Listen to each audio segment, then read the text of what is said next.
professionaalse identiteedi areng on mingi kindla rolli, näiteks praktikajuhendaja rolliga kaasneva omaduste kogumi arenemine. Seda mõjutavad nii keskkondlikud tegurid kui sotsiaalsed suhted. Praktikajuhendaja professionaalset arengut saab toetada läbi 5 sammu. Esimeseks sammuks on probleemi konkreetne defineerimine ja levinumad probleemid praktikajuhendajate on ajapuudus, infosulud, motivatsiooni puudumine. Teise sammuna tuleb valida õige adressaat, kelle poole probleemiga pöörduda.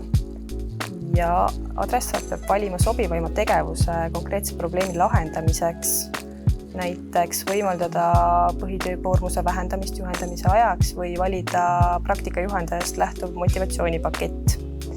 4. samm on probleemi töötlemine, mis liigub sujuvalt 5. sammuni, milleks on praktikajuhendaja professionaalse arengu toetamine läbi probleemkoha lahendamise.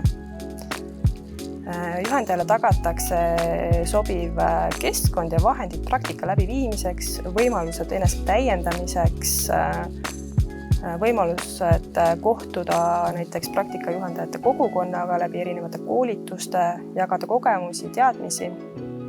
Aga kogu selle protsessi juures on oluline meeles pidada, et praktikajuhendaja professionaalne areng ei peatu ajas, sest igal uuel olukorral on midagi uut pakkuda.